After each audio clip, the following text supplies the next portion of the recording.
Hi, I'm Becca. This is my story. So my story starts out like a lot of stories do.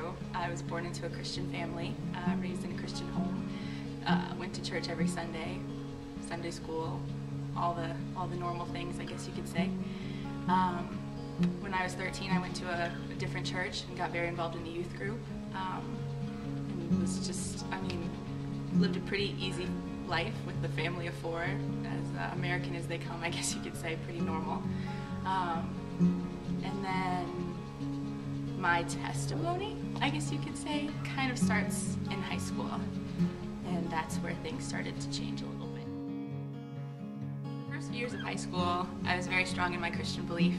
I wasn't very vocal about it, but I had a very strong relationship with Christ that I kind of kept to myself. And then I started dating. I got involved with a boy who was 3 years older than I was. He was only a grade ahead of me, but 3 years older, so the age difference definitely showed, but I didn't realize it at the time. So we dated for a very long time. I was very naive and didn't understand anything about it. He also did not believe in God at all. And as a very young Christian, I didn't understand the importance of being in a relationship with a Christian. We've been dating for 2 years. I was 16 years old, and he became threatening, almost violent, to the point of, if you don't do these things for me, it's going to be bad for you. If you really love me, you do this. If you don't do this, I'm going to tell all your friends this. And I fell for it. So I lost my virginity to a man who I have not spoken to in 6 years when I was 16 years old. He didn't just take my virginity, he took my innocence, he took my dignity, and he took any ounce of self-worth that I ever had. And then he left for college. I started my senior year of high school, and he left for college, where he met lots of girls who lived on his floor and were much easier to get with than me. So he cheated on me several times and then left me for dead. And then in November of my senior year of high school, I got very, very sick.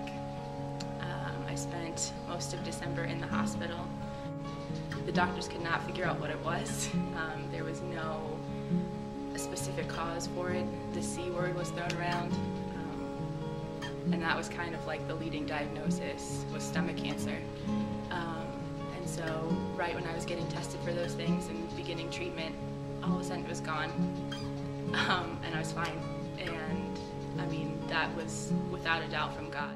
But in the 3 months that I had been very sick, I hadn't eaten at all because I was unable to. It was painful. And so then once I was given a clean bill of health, I didn't start eating again. I fell into the trap of anorexia. And when people get into these situations when they are lost and feel hopeless, you turn to drugs, alcohol, things like that. My drug of choice was men. And it was just anything I could do to feel needed or wanted, loved, anything. And I felt that my self-worth was coming from making men happy. And then I came to college and didn't really find a niche, I guess you could say. I got in with OCF. One of my friends invited me to go with her in fall of our freshman year, and it was the greatest thing I've ever done. So then in my junior year of college, I felt like I was in a really good place, and I had worked it all out with God. I had been forgiven, for all of those stupid sins that I let control my life. And I thought I was in a really, really good place and was freed from all of those chains. And so I thought that I was ready to get into a relationship. And we dated for a while, and it just, neither one of us were ready for it, and it wasn't the right time or the right thing, so then that ended. And then as soon as it was over, I kind of fell back into my old ways. In the fall of my senior year of college, I pretty much just cut out all of my friends from my life. I just made it worse by staying away from people, because that's what I really needed. I needed fellowship and I needed community, and instead of that, I just ran. I ran from everybody I knew, but most importantly, I was running from God. I couldn't get upset about why aren't they asking if I'm okay, why don't they care. I didn't give them a reason to think there was something wrong. The world had a very strong hold on me, and I was believing so many lies from the enemy. You're not good enough to have a relationship with God. Like, he hates you because you've done all these stupid things. He's given you all these chances and you've blown it every time. Then one night, I was standing in a parking lot at 2 in the morning with one of my best friends, and we just out of nowhere came to this agreement: if you go to Indy CC, I'll go to Indy CC. And I mean, I don't know where I would be if we hadn't decided to go. And so then going into Indy, I was a nervous wreck, because I remember being at Fuel and OCF and just going through the motions. I couldn't bring myself to sing. I couldn't bring myself to say the words that we were singing because I didn't feel worthy. As soon as we got to Indy, something changed. The very first session, the opening session, there was just a moment when the speaker said, if you're feeling convicted by something right now, just stand up. And then all of a sudden I had 7 people from schools that I didn't even know. I don't know any of their names, but they just had their hands all on me and were just praying and speaking the exact things that I was dealing with. They had no idea who I was or what I was going through.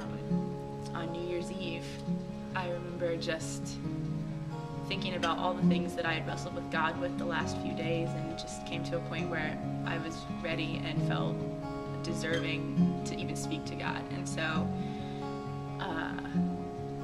the minutes leading up to midnight, I was just with God. I was on my knees, just begging for forgiveness. And from midnight on, I was a new person.